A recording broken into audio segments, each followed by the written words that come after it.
What do you think is more important in film? Picture or sound?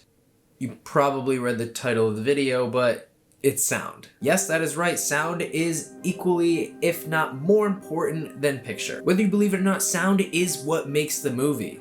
Now, that's not to undermine picture because that is very important as it being a visual storytelling platform, but sound is the unsung hero of movies. Audio is so overlooked by a lot of indie filmmakers, and I think that is what brings a lot of indie films down. Even with me, my older films, the sound was non-existent. It was just what was given to me through the camera. I was using an in-camera microphone, didn't really care enough to research audio gear or look at audio gear. But over time, I realized that audio was the reason that my films weren't reaching that high caliber that I wanted them to, was because it had poor audio. But the truth is, most audiences would prefer good audio with a bad picture versus a good picture with bad audio. And if you don't believe me, I'll show you an example.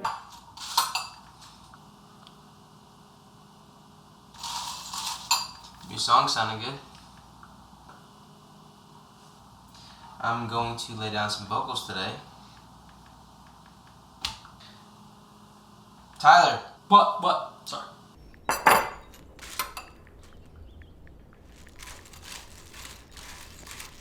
Your song sounded good.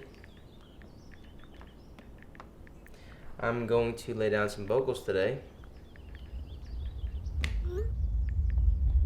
Tyler! What? Sorry. Which one would you prefer to watch? I know I would rather watch someone with good audio and not so great picture, because bad sound just kind of gets annoying. Audiences are more forgiving of bad visuals versus bad audio. My recommendation for a lot of indie filmmakers and people that are just starting out is don't forget about audio gear. When you're upgrading your gear, make sure that you're giving audio some love. And if you're looking into audio gear, I would recommend looking into shotgun microphones. That's what I use on all my projects, and that's what the industry uses is shotgun microphones. And shotgun microphones are the long, skinny microphones, and they're very directional. So where you aim the microphone is where it's gonna pick up the best sound. And then I have that connected to a boom pole inside of a blimp, which helps with stabilizing the mic and with wind noise as well. When you have a microphone, you want to make sure that you're getting good, clean audio. So you want to make sure that somebody is holding the microphone or that you have the microphone close to the subject that you're shooting. You want to get the microphone as close as to the person talking or whatever it is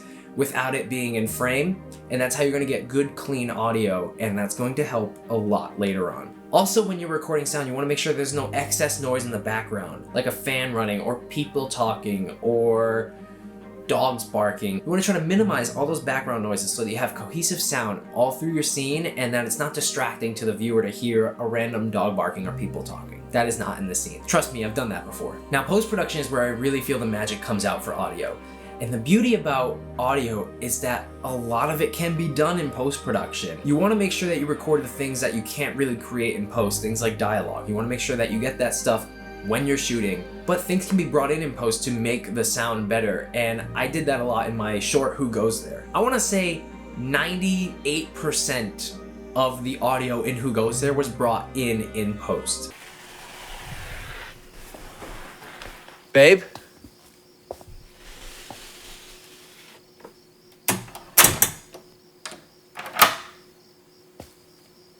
You home? I did voiceovers, all the footsteps, everything was done afterwards. Oh no. In post, you're really able to get creative with sound. For example, in this scene where I'm thrown down the hallway, I put in a bass drop to make it seem like I was flying and falling through the air.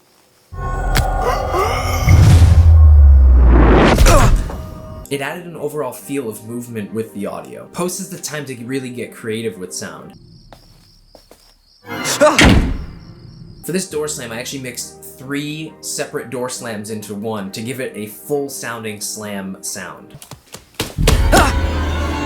These footsteps are actually 2 different types of footsteps that I mixed into one to make them sound full, because with one, it just sounded so minuscule and we wanted them to sound full and heavy. When you're creating sound, you really want to pay attention to everything that is going to be making a sound or that could make a sound. Like I said before, sound is just as important as picture, so you have to be putting as much effort into your sound as you are your picture. And once you have all your sound design together, you then have to mix it in and make it all blend nicely and cohesively.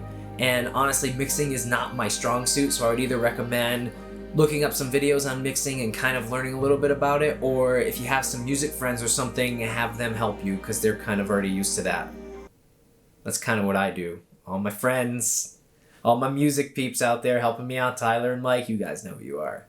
What I also recommend is next time you're watching a TV show or a movie, pay attention to the sound design. Pay attention to what's making sounds, how loud those sounds are.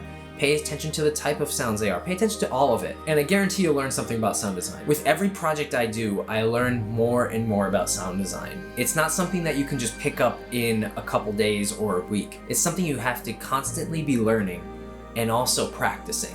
So start learning sound design and start practicing it, because it's gonna make you better and better the more projects you do and the more that you practice it. So get out there, start making some epic sounding movies.